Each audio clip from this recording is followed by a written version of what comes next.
안녕하십니까? 동전앞에 총무 박영남입니다. 코로나19로 인하여 모두가 어려운 이때에 교회를 위하여 헌신 봉사하시는 장로님, 집사님께 진심으로 감사를 드립니다. 2021년 신축년 새해가 밝았습니다.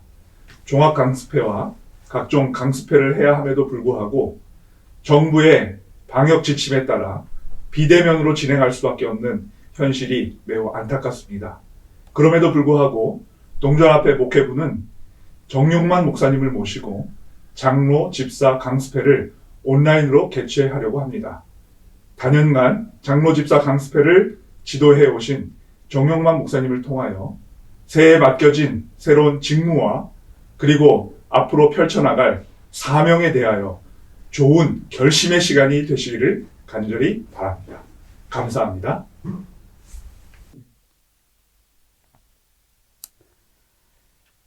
동정원 앞에 장로, 집사, 강습회에 오신 우리 장로님, 집사님들 환영합니다. 오늘 강습 내용은 짧은 시간에 다 할 수는 없습니다. 제가 숙제를 좀 많이 내드릴 겁니다. 교회별로 또 집사부, 장로부 이렇게 나누어서 다시 자세하게 강습회를 한 번 더 아니면은 좀 여러 번 하시기를 부탁드립니다. 오늘 강의 진행 내용은 첫째는 장로, 집사가 도무지 무언가, 교회에서 그 정체가 무엇인가 거기에 대해서 말씀을 드리고, 두 번째는 집사와 장로가 어떻게 되는가, 부르심과 택하심에 대하여 말씀을 드리겠습니다. 세 번째는 장로와 집사의 주요 업무, 하는 일이 무엇인가, 무엇을 어떻게 해야 되는가, 이렇게 세 가지만 간단히 말씀을 드리고자 합니다. 집사가 도무지 뭐야? 장로가 뭐야? 여러분 다 아십니까? 우선 아닌 것부터 좀 말씀을 드리겠습니다. 장로나 집사는 교회의 직위가 아니다. 계급도 아니고 벼슬도 아닙니다. 명예직도 아닙니다. 그렇습니까? 우리 많은 장로님, 집사님들이 다 알고 있다는 표정입니다. 또 이렇게 알고 이렇게 이해는 하고 있지만은 아닐 수도 있습니다. 금년에 처음으로 집사가 되시고 또 장로가 되신 분들 중에 들어 좀 주위에서 축하합니다, 이런 인사를 받으셨습니까? 아니면 혹시 내년에 우리 이 자리에 앉아 계신 우리 집사님, 장로님들 중에 선거위원회에서 다시 집사와 장로로 선출이 안 됐다, 뭐 섭섭하지 않겠습니까? 아무렇지도 않을까요? 아마 여러분들이 교회 생활 하시면서 들어보셨을 겁니다. 선거위원이 끝나고 난 뒤에 어떤 분들은 아주 노골적으로 섭섭함을 드러내고, 멀쩡하게 장로의 직분을 잘 하시던 분들도 장로가 다시 안 됐다고 교회를 옮기고 교회 안 나오는 분도 계십니다. 그런 걸 보면 그 집안의 명예직일 수도 있고, 또 그게 교회의 어떤 무슨 직위, 벼슬일 수도 있는 것 아니겠습니까? 아마 그래서 그런 일이 벌어집니다. 이런 분들은 그 직분에 대하여 알고는 있지만은 정서적으로 잘 받아들이지 못해서 잠깐 착각해서 벌어지는 일입니다. 집사라는 말은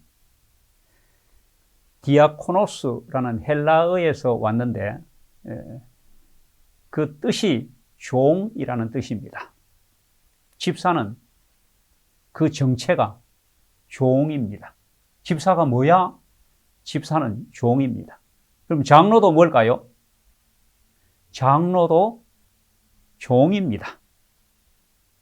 제가 가끔 어디 집회를 가면 기도하시는 분이 단위에 세우신 종에게 이런 기도를 하십니다. 목사를 종이라 그래요.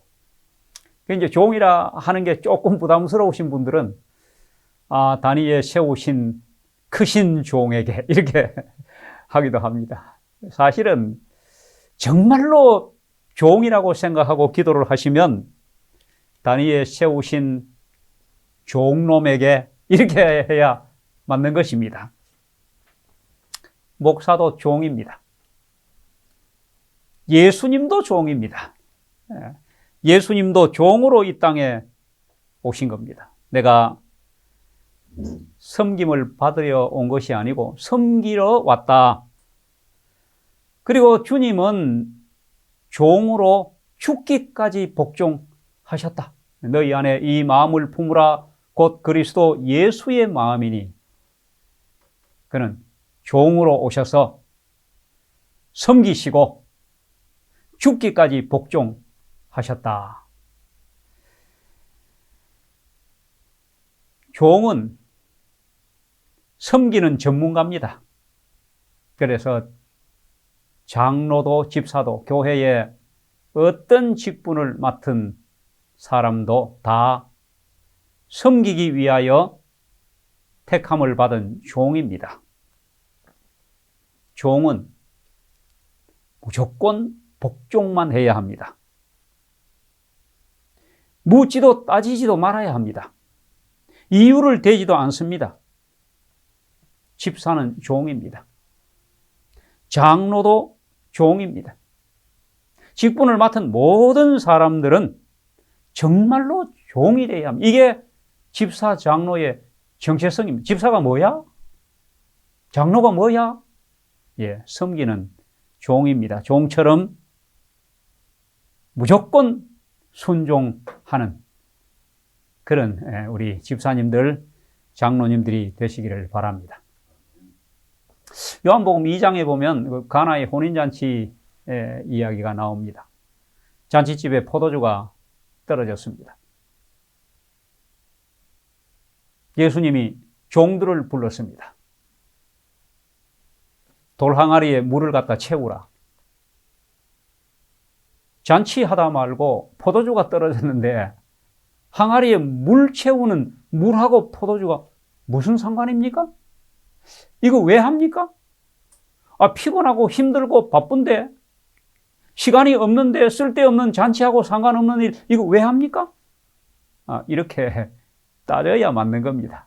물어봐야 되는 겁니다. 그런데 종들은 따지지도 묻지도 않고 그냥 순종했습니다. 이제는 예수님이 떠다가 연회장에게 갖다 주라.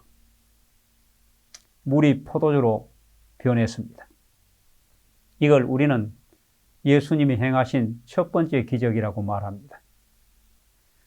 사실 그 잔치집에 물이 포도주로 변하는 또 잔치집에 그 참 엄청난 낭패를 막아준 그 기적적인 일의 1등 공신은 종들입니다.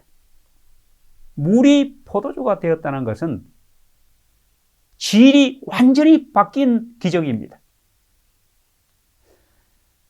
교회가 이런 기적을 맛보게 되기를 바랍니다. 그러려면 예수님이 무엇이라 말씀하시든지 그대로 하는, 절대적으로 순종하는, 묻지도 따지지도 않는 그런 종들이 있어야 합니다.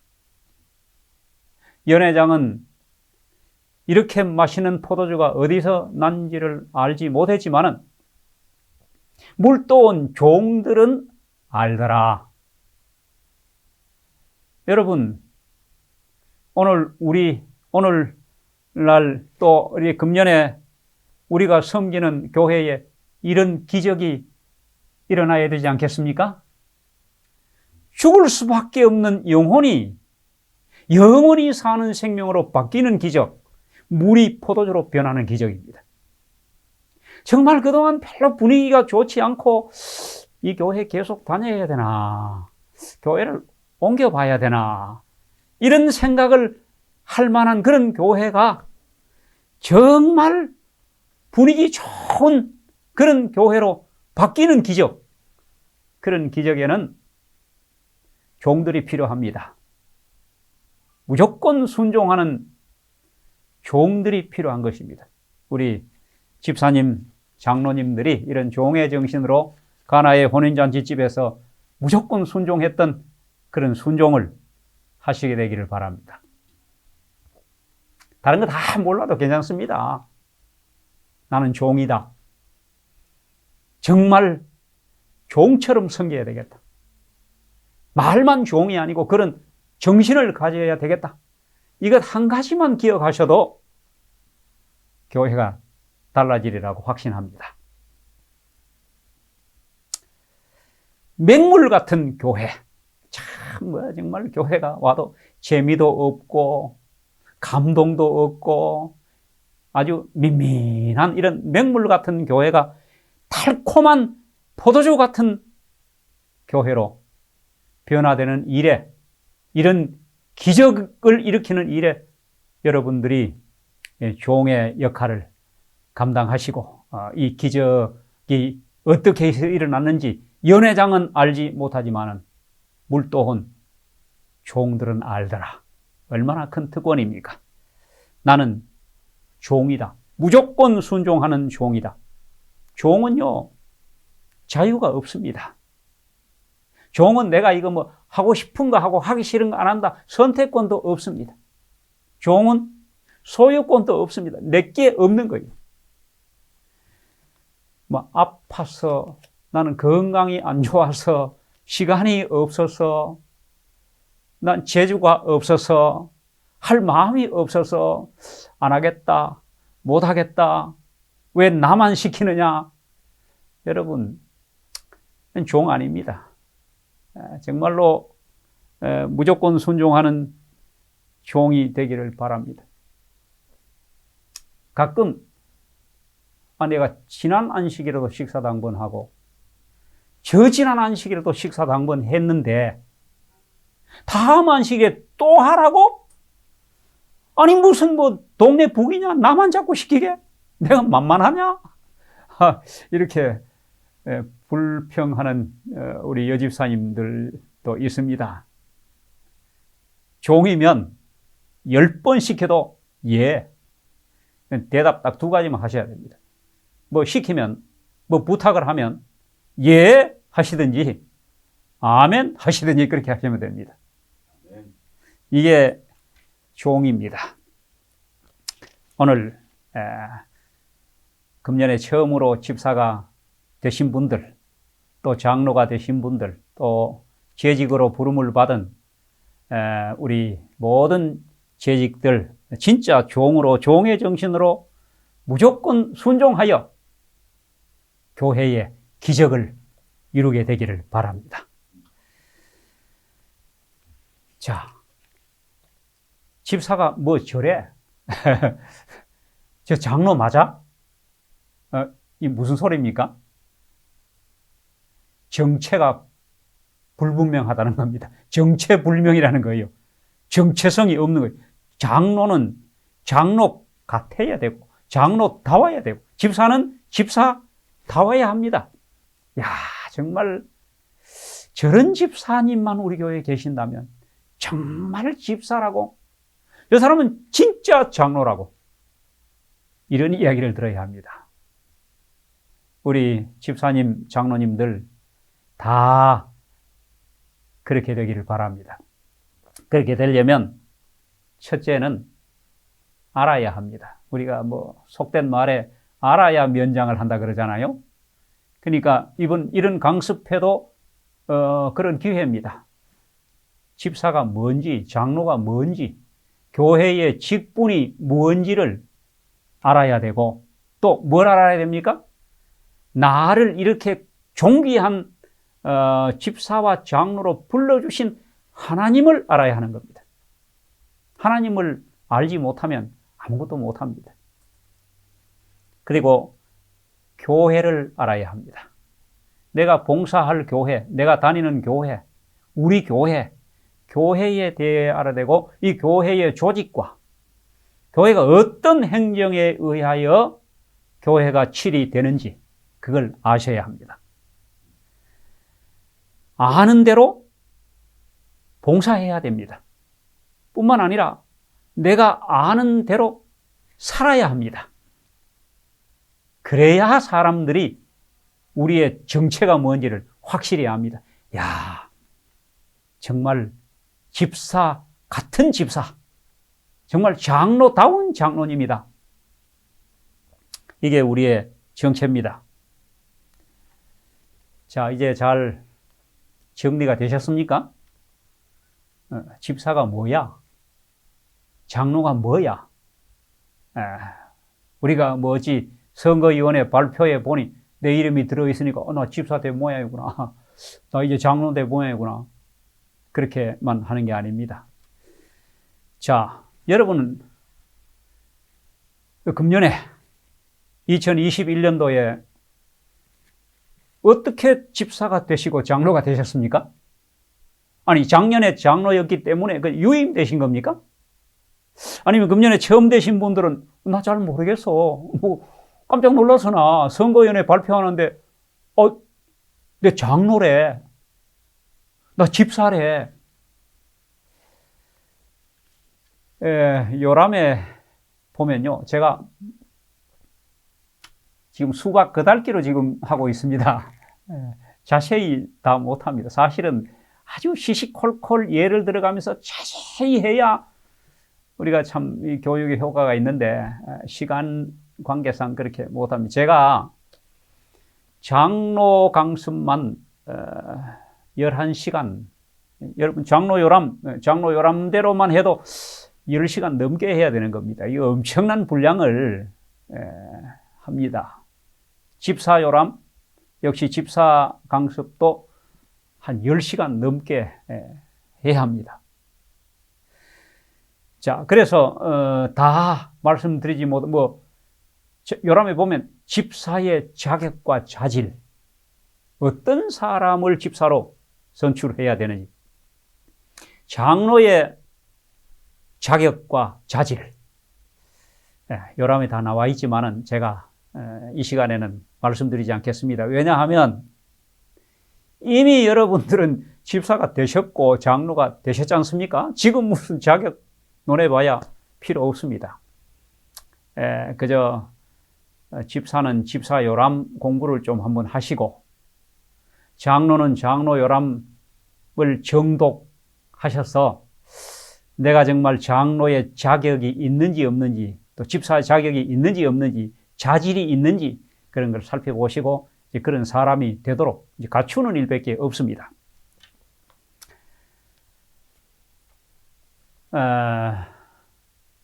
다 하지 못하는 것들은 본래 요람에 보면, 교회 요람에 보면 그 재직들은 한 기에 한 번씩 개 교회별로 그 자체 교회에서 강습회를 한 번씩 하도록 되어 있습니다. 그 왜 합니까? 교회 생활 하다 보면은 재직들 간에도 못마땅한 것들이 자꾸 눈에 보이고 또 불만, 불평도 생기고 그럽니다. 그런 것들을 다 해소하고 그 다음에 또 개선할 거는 없는지, 또 이렇게 손발 맞춰서 해야 될 거는 없는지, 이런 것들을 계속 해야만 교회 문제가 사전에 방지되고 또 교회가 발전하고 달라집니다. 이걸 안 하면 작년이나 금년이나 10년 전이나 10년 후나 교회가 뭐가 어떻게 변질되어 가는지 변화되어 가는지 도무지 아무도 모릅니다. 그러다 보면 결국은 뭐 교회 분위기가 안 좋으면 또 뭐가 마음에 안 들고 못마땅하면 뭐 슬금슬금 떠납니다. 우리는 뭐 버스 타고 가다가 2정거장만 더 가면 또 교회가 있어요. 그러니까 교회가 그냥 자꾸 이렇게 문제가 생겨서 성장, 발전이 되지 않는 겁니다. 그러므로 우리 장로님, 집사님들 계획을 잘 하셔가지고 재직 수양회, 재직 강습회를 한 기에 한 번씩 꼭 계획하십시오. 아예 사업 계획서에 넣어놓으셔야 합니다. 제가 왜 이런 말씀을 드리는가 하면 할 거는 많습니다. 정말 얼마나 우리가 배우고 확인하고 또 제대로 하는지 이런 것들을 계속 해야 합니다. 너무 많습니다. 제가 오늘 요람을 가지고 왔지 않습니까? 요람 한번 보시죠. 이게. 교회 요람. 교회 요람은 교인 되신 분들은 이거 공부하셔야 합니다. 내가 다니는 교회가 어떤 교회인지 모르면 오해가 생기고, 오해가 생기면 마음이 불만이 많이 생기고 그러면 믿음이 없어지는 겁니다. 그 다음에 장로요람. 장로님들은 이 장로요람을 공부하셔야 합니다. 그 다음에 집사요람. 그리고 교회 직원요람이 여기 거의 다 나와 있습니다. 갖고 안실학교, 성교부, 교회 서기, 교회 재무, 그 다음에 청년선교회, 가정봉사부 뭐 다 나옵니다. 근데 선출만 됐지 그 부서가 뭘 하는지를 모르면 안 되지 않습니까? 그 다음에 이제 물론 목사는 목사 요람입니다. 자, 이 요람 봐도 엄청나게 두께가 있지 않습니까? 이걸 언제 다 하겠습니까? 아무 데서도 이거 공부하는 데도 없고 가르쳐 주지도 않습니다. 이걸 어디서 해야 되는가? 집사 수양회, 장로 수양회를 교회별로 하시고 그 다음에 또 한 번씩 모이는 장로회, 집사회 하지 않습니까? 그냥 뭐 모여가지고 식사만 돌아가면서 하시고 이렇게 헤어지고 하지 마시고 이런 걸 좀 하시면 개인도 발전이 되고 교회도 발전합니다. 자, 여러분 이제 참 뭐 어떻게 집사되고 장로 되셨는지 그 선거위원회에서 선출돼서 됐다. 근데 이제 한 가지 분명한 것은요. 어떤 장로님도 어떤 집사님도 나 장로 한번 해봐야 되겠다. 나 집사 되고 싶어. 선거위원 붙잡고 이번에 들어가가지고 나 좀 집사 좀 뽑아줘. 이렇게 해서 되신 분 아무도 없습니다. 반대로 난 정말 하기 싫은데 난 부담스러운데 나 시간도 안 되는데 힘든데 나 정말 집사 안 하고 싶어. 그런 분들 중에 집사가 덜컥 되신 분들도 있습니다. 다시 말해서 교회의 재직은 그게 안실학교 교장이든지 누구든 뭐이든지 간에 집사님이든지 장로님이든지 자기 의사하고 전혀 상관없이 장로가 되고 집사가 되었다는 겁니다. 무엇입니까? 장로와 집사는 첫째, 하나님이 불러서 된 겁니다. 이걸 소명감이라 그래요. 내가 어떻게 장로되고 어떻게 집사 되었는가? 선거위원회가 아니면 내가 될 줄 알았어. 이렇게 생각하지 마시고 하나님이 나를 귀히 여기사 이 존귀한 직분을 주셨다. 하나님이 나를 부르셨다. 대단히 중요한 것입니다. 우리가 받은 이 집사 장로라는 이 호칭과 이 직분은요, 그냥 교회 올 때만, 교회 와서 자기 당번 때만, 자기 순서 배정 때만 이렇게 하는 그런 부서가 아니라, 얼마나 명예롭고 존귀한 부서인지 모릅니다. 그걸 아셔야 합니다. 여러분들 집에 혹시 무슨 사람이 준 임명장, 위임장 뭐 이런 거 들어 있으십니까? 제가 어떤 집에 갔더니 대통령 김영삼 이렇게 해가지고 위촉장 이런 거 이제 걸어놨더라고요. 근데 그 주는 사람이 군수 혹은 도지사 무슨 장관 더 나아가서 대통령 이러면 얼마나 그 명예스러운 위임장인지 모릅니다. 집안에 제일 중요한 곳에 이렇게 딱 걸어놓고 아주 자랑스럽게 여깁니다. 근데 여러분들이 교회에서 받은 그 집사, 장로, 신임장 다 있으시죠? 제가 볼 때는 자세히는 저도 잘 기억이 안 납니다만은 그 신임장을 주는 분은 그 교회 담임 목사 이름입니까? 그 자세히 보시면요. 아주 믿음의 눈으로 보시면 그 신임장을 주신 분이 하나님이십니다. 여호와하고 사인이 되어 있는지도 모릅니다. 우리가 집사와 장로가 된 것은 하나님의 부르심에 의해 된 것입니다. 두 번째는 교회의 택하심에 의하여 된 것입니다.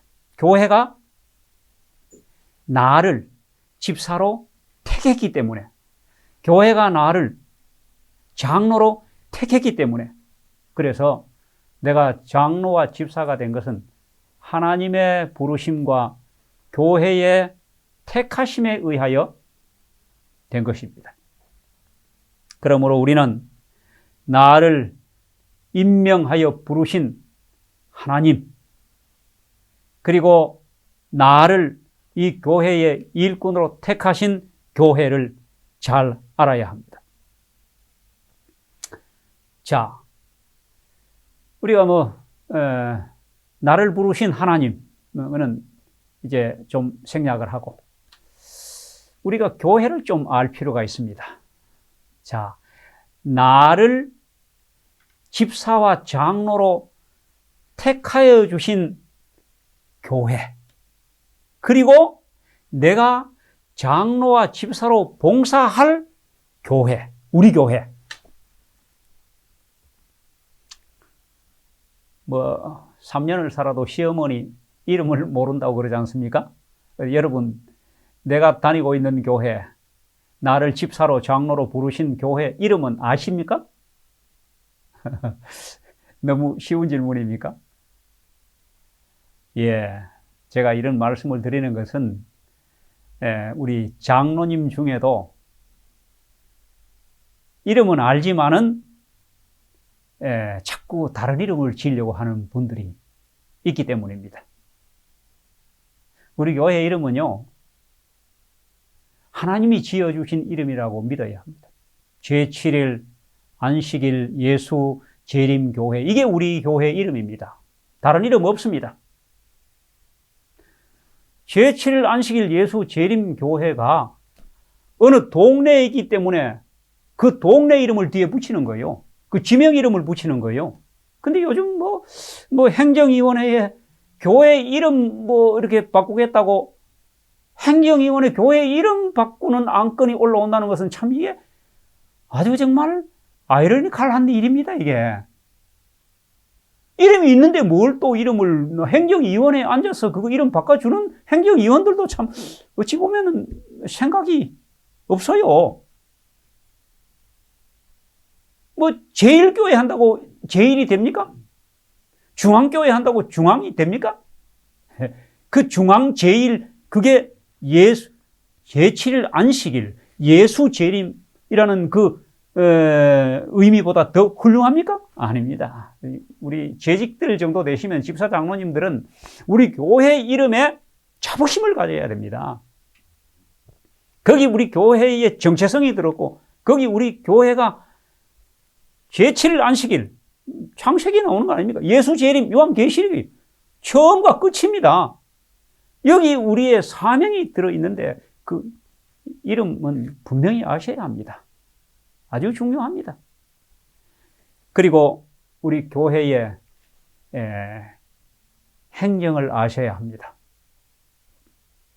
우리가 다 하나님의 부르심에 의하여 되었다. 뭐 선거위원회가 날 뽑았지 무슨 하나님의 부르심이냐고 이렇게 생각하실 수도 있지만은 우리 교회 행정 중에 우리 교회 행정의 특성을 잠깐 말씀드리겠습니다. 우리 교회는 민주 정치가 아니라 신주 정치입니다. 민주는 뭡니까?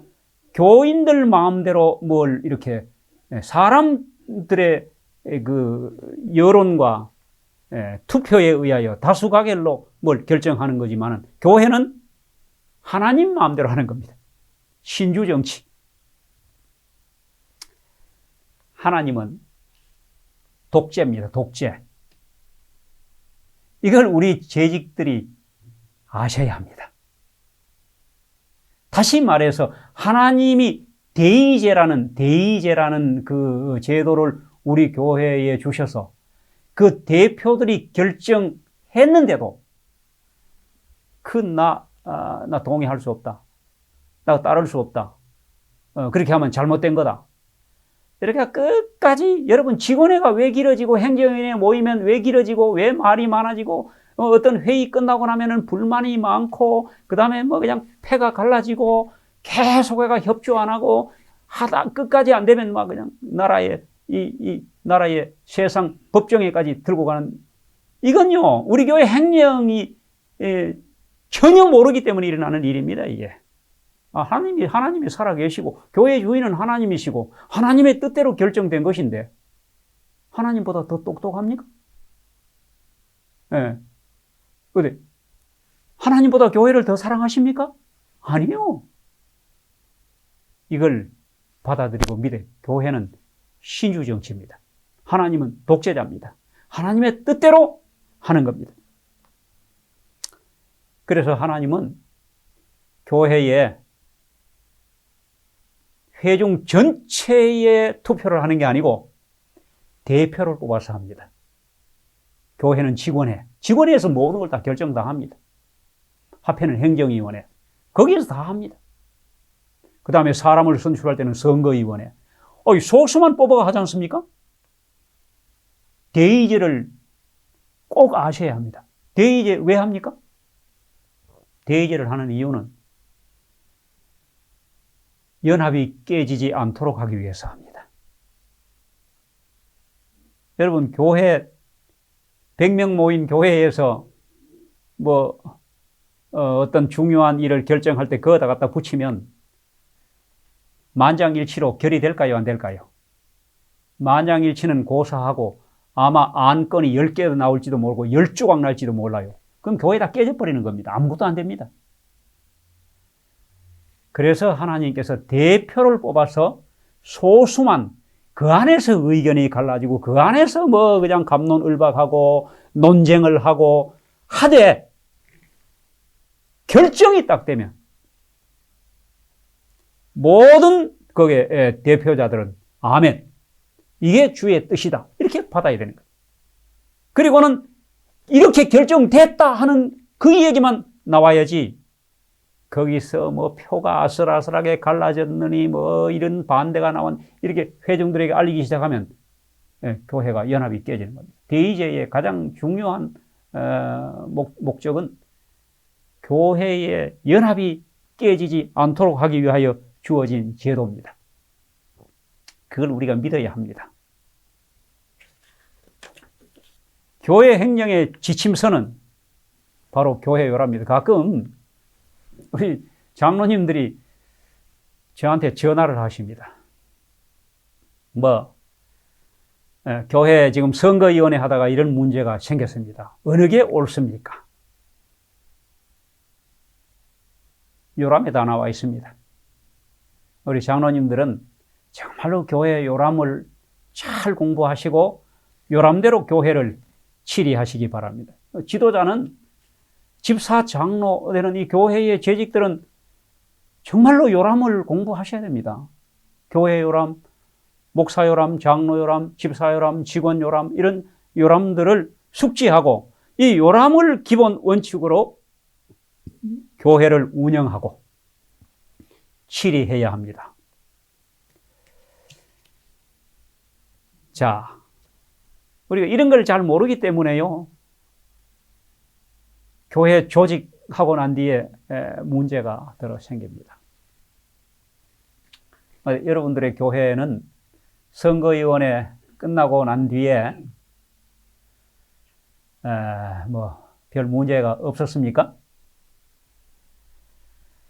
선거위원회가 한 3번, 4번 정도 모이고 딱 발표하니까 온 교회가 아멘 하고 받고 아무도 의의를 걸거나 찾아오거나 하는 사람이 없었다. 훌륭한 교회입니다. 만일에 그렇게 선거위원회 끝났다면요, 2021년도 이미 사업 절반 성공한 겁니다. 그런데 제 경험에 의하면 선거위원회 끝나고 나면은 성도들은 몰라도 담임 목사만 아는 문제가 들어 생깁니다. 선거위원회 끝나자마자, 선거위원회 발표하자마자 바로 전화 옵니다. 목사님, 정말 저는 못합니다. 계속 하라 그러면 저 딴 교회 나갈 겁니다. 또 어떤 분은 찾아옵니다. 안 하겠습니다.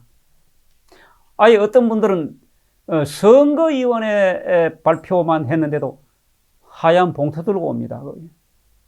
나는 감사 헌금인 줄 알고 받았더니 뭐 들었을까요? 네, 사표 들었습니다. 나 못합니다. 선거위원회 발표하는 날요, 어떤 때는요, 아예 점심 식사 시간에 식당에서 소란이 벌어지기도 합니다. 아예 노골적으로 그냥 소리를 막 지르고, 그리고 교회를 떠나기도 합니다. 또 어떤 경우는 아무개는 장로로 선택을 되는데 왜 그분은 멀쩡히 장로 잘 하셨던 분인데 뭐 때문에 장로 선출이 안 됐느냐? 그럼 그분이 11조를 안 냈느냐? 예. 교회 분위기가 이렇습니다. 그러니까 가만히 장로로 부름을 받지 못한 장로님이 그냥 가만히 내년에는 쉬면서 교회 다녀야 되겠다, 이런 마음을 먹는데도 분위기가 그렇게 안 해주는 겁니다. 마치 무슨 큰 죄나 지어가 장로에서 떨어진 것처럼 얼굴 들고 교회 나올 수 없는 분위기예요. 이게 왜 이런지 아십니까?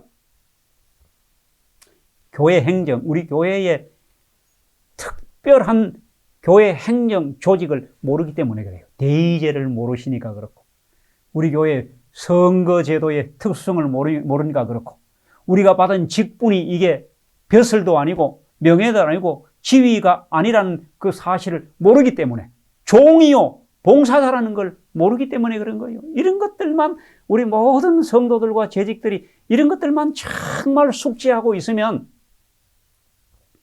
이런 일이 안 벌어지겠죠. 근데 참 선거위원회가 어렵습니다. 왜 나는 안 됐느냐? 저 사람은 왜 시켰느냐? 이래서 교회가 연초 시작부터 마음 상해서, 자존심 상해서, 그 다음에 어수선하고, 한다, 안 한다, 못 한다. 그러니까 1월달, 2월달 직원회에서 보선하고, 여러분, 이렇게 1년을 시작할 때 정말 사업이 잘 되겠습니까? 예. 제가 이런 교회 분위기를 지금, 나무로 하는 게 아니라, 우리 집사님, 장로님들은 이왕에 되셨으니까 이런 우리 교회의 행정 조직을 정말로 잘 아셔야 된다는 말씀을 드립니다. 직분에 대한 오해, 행정에 대한 오해, 교회가 무엇인지 교회에 대한 오해 때문에 생긴 것입니다. 자, 뭐 이왕 이야기가 나왔으니까 이렇게 이제 선거위원회 끝나고 이런 분위기 가운데서 이렇게 마음 상한 사람들하고 막 그것도 수습하고 또 달래고 이렇게 이제 또 뭐 2월 달이 됐는데도 뭐 어느 부서가 장이 나 못한다 사표 갖다 내고 이렇게 하다 뭐 3월 달 되지 않습니까?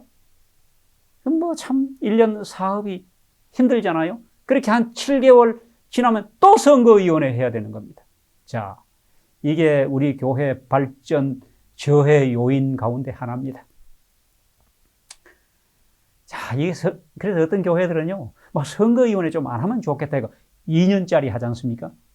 어떤 교회는 아예 그냥 그거 복잡하고 시끄러우니까 직원회에서 그냥 막 이거만 다 금년에 우리 교회 다 유임하고 말자. 어떻습니까? 그게 궁여지책입니다. 선거위원회 하니까 하도 교회가 이렇게 벌집 건드려 놓은 것 같으니까 그렇습니다. 자, 두 번째는요. 이것만 이런 게 아니고 연초되면 또 하나 있잖아요. 목회자 인사이동. 우리 목사님 가실지 더 계실지 지금 4년 되는데 어쩌면 가실 것 같고 어쩌면 안 가실 것 같고 우리 목사님 가시면 안 된다. 뭐 덜컥 가시네? 교회가 완전히 그냥 뭐 부모 이런 자식 때 고아돼 버려. 또 이제 뭐 새로 오는 목사님 모시고 내년에는 새 출발해야겠다. 우리 장로님들이 이렇게 마음을 딱 먹고 있는데 인사이동이 안 됐네? 그게 뭐 하시랍니까? 사업 안 됩니다. 그래서 목회자 인사이동도 우리 교회 발전 저해 요인 중에 큰 겁니다. 참 다른 나라에는 없는 우리 2월달 첫 번째 정기 행정위원회가 이름하여 뭡니까? 인사이동 행정위원회라고 이름이 붙어 있는 겁니다. 어쨌든 이것도 숙제입니다. 이런 모든 것들이 우리 교회 발전에 저해 요인이 안 되도록 여러분들이 기도하시고 또 교회는 교회대로 잘 준비하시고 그 다음에 뭐 제일 중요한 것은 지금 이 시간에 우리 집사님 장로님들이 우리 교회 조직과 행정과 이런 데 대하여 아주 확실하게 숙지를 하셔가지고 교회가 어렵지 않도록 해주시는 겁니다. 자, 혹시 이 지금 강의를 들으시는 우리 집사님 장로님들 중에 뭐 집사 장로는 뭐 그런 대로 뭐 할 수 있겠는데 다른 것도 맡으셨잖아요. 보통 뭐 재무도 맡을 수도 있고 안실학교 교장을 맡을 수도 있고 선교회장 맡을 수도 있고 도로가 회장 또 아니면 여자 집사님들 중에 제일 힘들어하는 여자 수석 집사. 나 이거는 못한다. 이제 지금 말씀드린 이런 부서에 하나님의 부르심을 거절하고 사표 들고 옵니다. 한 번은 어떤 집사님이 사표를 가지고 왔습니다. 이 뭡니까? 그랬더니 목사님 정말 못합니다. 아시다시피 제가 디스크가 아주 심해져가지고 요즘 병원에 다니고 식사당번 한번 하고 나면 한 열흘씩 지금 앓습니다. 정말 못합니다.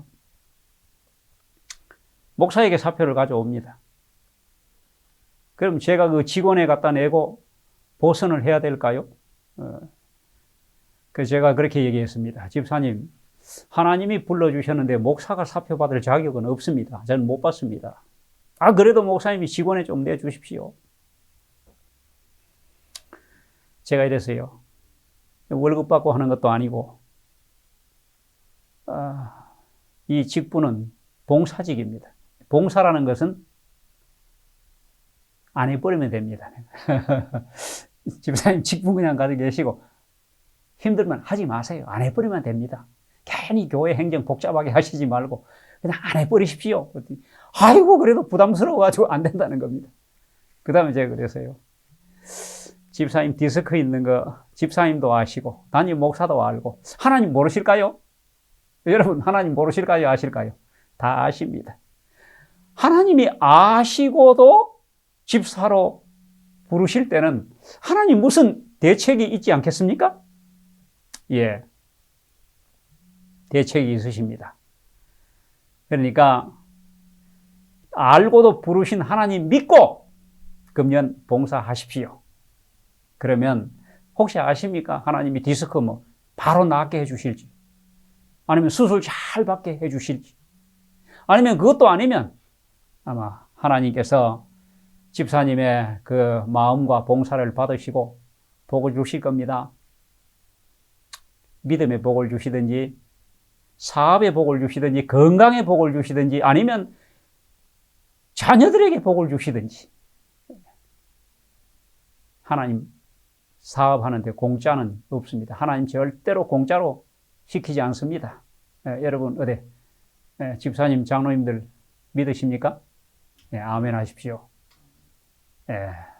나를 이렇게 내가 부족하고 자격도 없고 아는 것도 없고 그런데도 나를 이렇게 집사와 장로로 불러주셨고, 다 알고 부르신, 내 건강이 안 좋은 것도 아시고, 형편이 안 되는 것도 아시고, 시간이 없는 것도 아시고.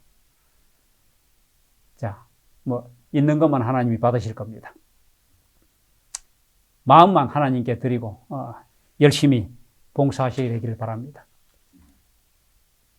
이제 제 이 말씀을 들으시고 나 이 사표 갖다 내야 되겠다 이런 분들 다 마음을 돌리시기 바랍니다.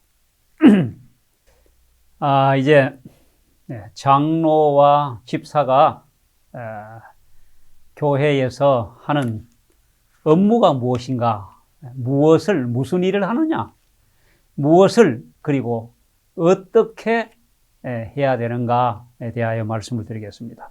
이 말씀에 들어가기 전에 먼저 이 사도행적이라는 책, 사도행적 제1장 이는 제목이 교회에 대한 하나님의 목적, 이런 제목입니다. 네. 교회에 대한 하나님의 목적. 첫 줄에 교회는 사람을 구원하기 위하여 하나님께서 세우신 기관이다. 교회가 이 땅에 존재하는 이유는 딱 한 가지입니다. 교회 안에 있는 사람이든지 교회 밖에 있는 사람이든지 사람을 구원하기 위하여 세워진 기관입니다.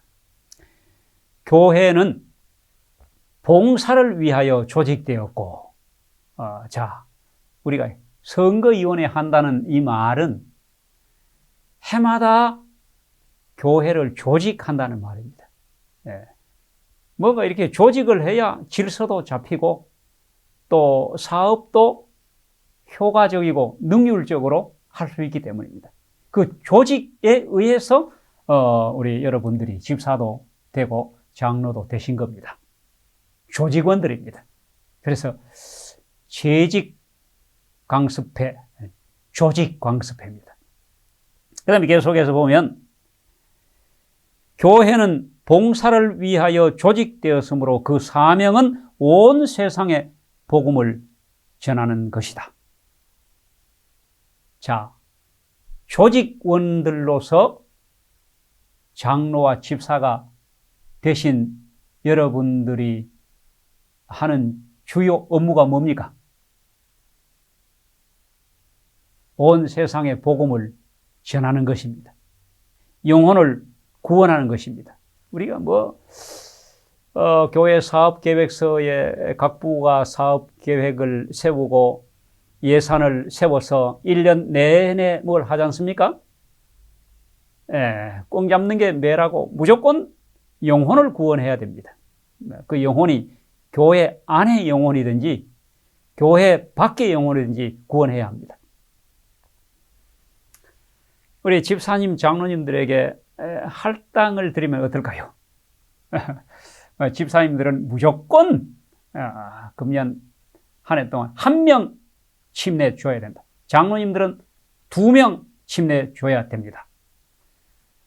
그러면 부담이 되시죠? 영혼 구원은 참 부담됩니다. 영혼 구원이라는 걸 우리가 잘 이해해야 되는데, 우리 집 방문을 하든지 어떻게 하든지 간에 구도자를 확보하고 성경을 가르쳐서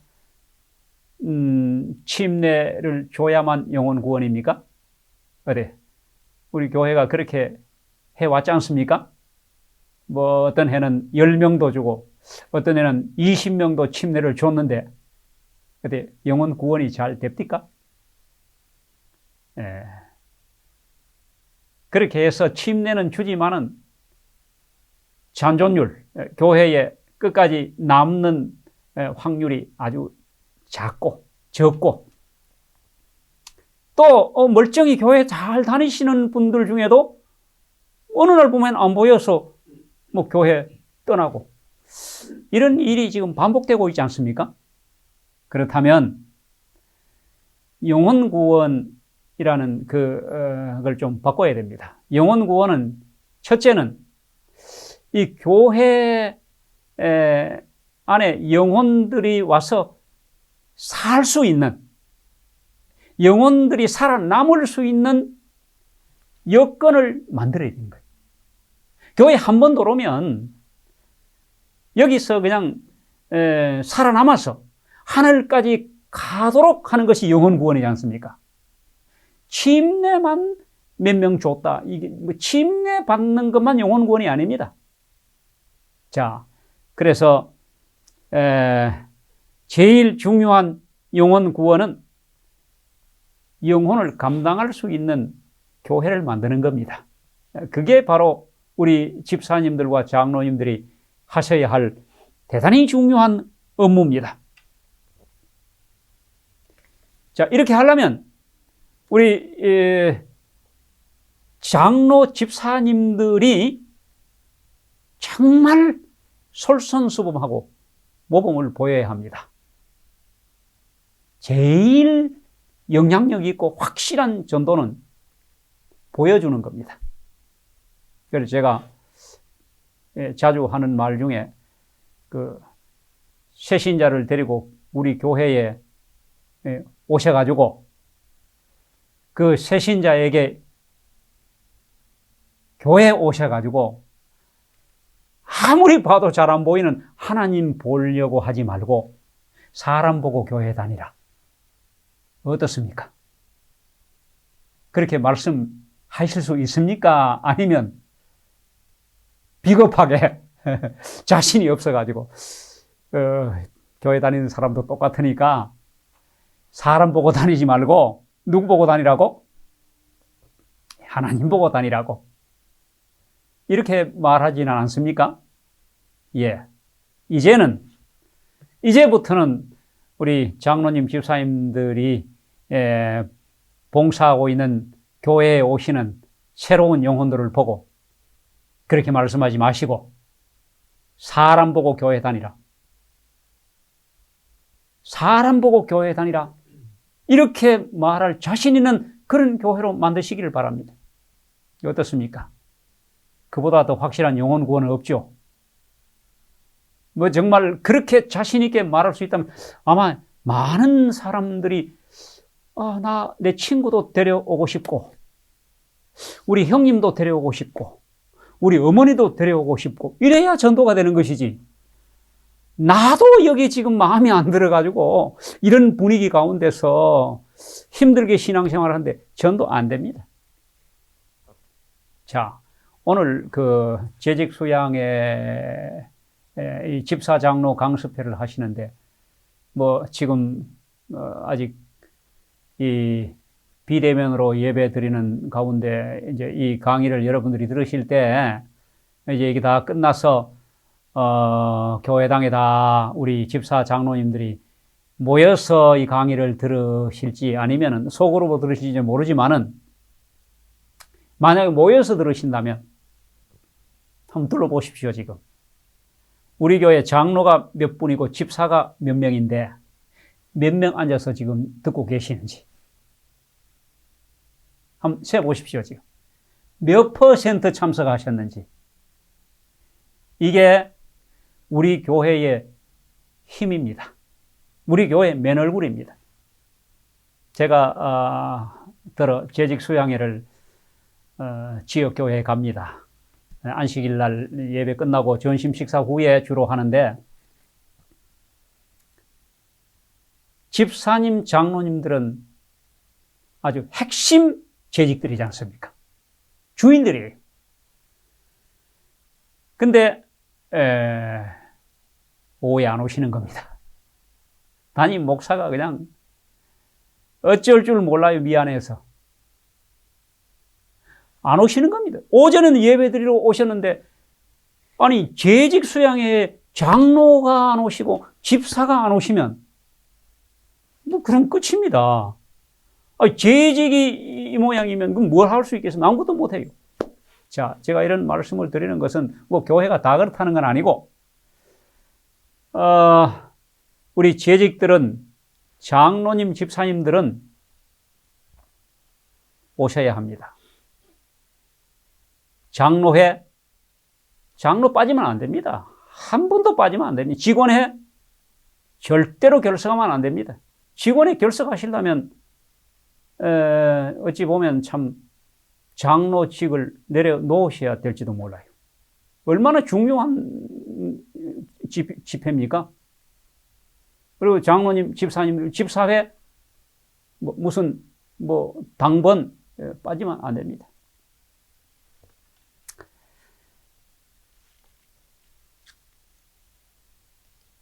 이 장로와 집사님들이 모이는 이 강습회에 오신 그 퍼센테이지 몇 프로가 참석했는지가 바로 우리 교회의 모습입니다.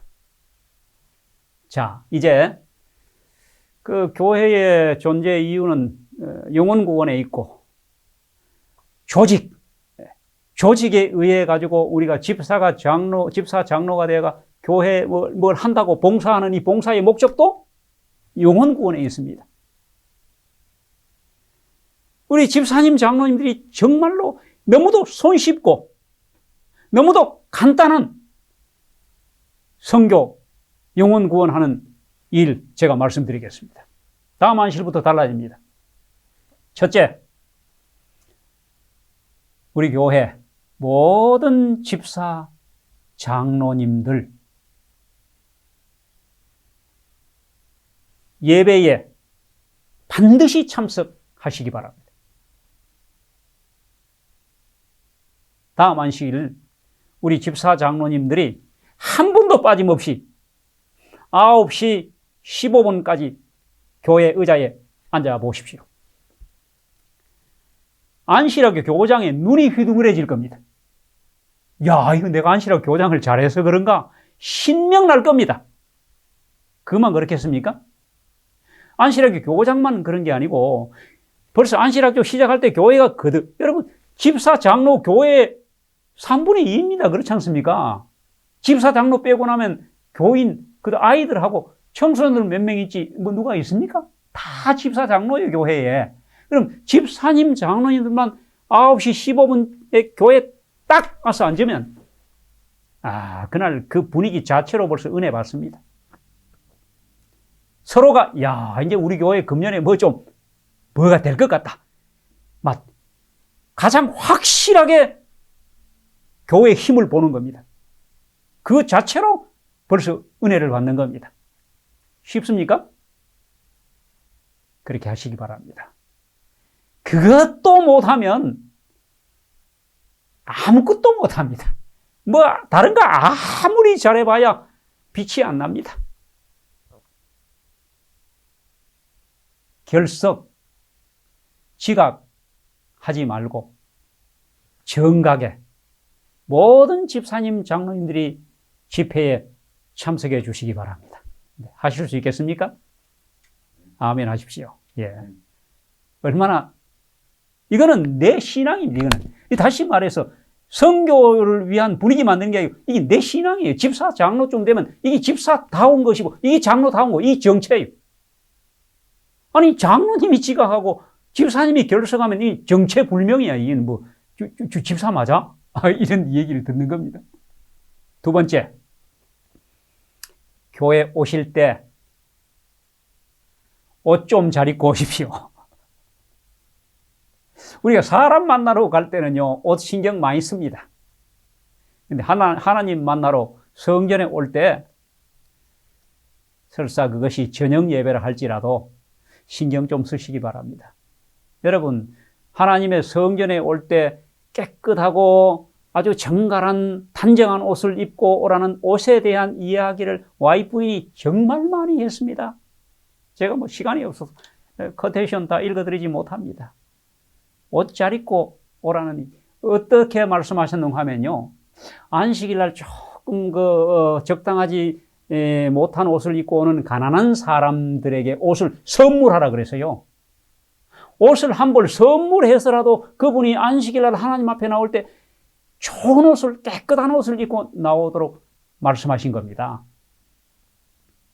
자, 다음 안식일부터 우리 집사님, 장로님들 신경 써서 옷장에 이거 입어보고 저거 입고 거울에 비춰보고 정말 최고로 멋있고 좋은 옷을 입고 나오시면 뭐 교회 분위기 좀 달라질까요? 안 달라질까요? 어떻게 생각하십니까? 분위기가 완전히 밝아집니다. 옷만 잘 입고 나와도. 쉽습니까? 예, 우리 집사님, 장로님들 뭐 이렇게 일회성으로 하시지 말고 여러분들의 신앙이 되시길 바랍니다. 하나님 앞에 나올 때 옷 신경 써서 정말 잘 입고 나오시기 바랍니다. 자, 세 번째입니다. 예배에 오셔서 예배 참석만 하지 말고 참여하시기 바랍니다. 우리가 하나님 앞에 예배 드릴 때요, 교회에 나와 앉아 있다고 예배 드리는 거 아니지 않습니까? 자, 교회에 나오실 때 첫째, 예배 드릴 준비를 하고 나오셔야 됩니다. 참여할 준비. 그게 뭡니까? 헌금. 가끔 뭐 저도 그럴 때가 있습니다만은, 아차, 오늘 11조, 우리 뭐 요즘 현금 안 쓰지 않습니까? 거의 뭐 은행에서 찾아야 되고 카드로 찾아야 됩니다. 아이고, 오늘 11조 내야 되는데, 다음 안식일 내지. 이렇게 하면 안 된다, 이 말이에요. 안식일 하나님 앞에 나올 때 준비를, 안실학교 헌금, 요거 헌금, 요거는 뭐 월정 헌금, 이거는 설교 예배 때 헌금, 요거는 11조. 이게 예배 드리러 나오는 사람들의 드림의 준비입니다. 뭐 예배에 대해서 다 말씀 못 드리지만, 예배는 드리는 예배가 있잖아요. 기도 드리고, 헌금 드리고, 찬양 드리고, 드려야 되는 겁니다. 자, 이렇게 해가지고 나오셨으면 관람만 하지 마시기 바랍니다. 요즘 그러다 보니 관람하는 교인들이 많이 생기니까 예배를 준비하는 그 진행자들도 공연을 하려고 그래, 자꾸. 여러분, 제 말씀이 좀 이해가 되십니까? 자꾸 뭐 다른 프로그램 흉내 내고, 안실학교 보면 그렇지 않습니까? 좀 자꾸 이렇게 예배가 예배다워지질 않고 사람들의 눈과 귀를 즐겁게 하려고 하는 경향이 들어있는 겁니다. 왜 그런지 아십니까? 이게 책임이?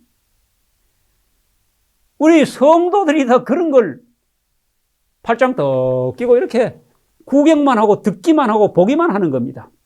예배는 참석이 아니고 참여입니다. 참여하는 것 중에 우리 집사님, 장로님들 다음 안식일부터 오시면 찬미 크게 부르시기 바랍니다. 제가 목사로서 등단해가지고 이렇게 찬미 부를 때 보면요,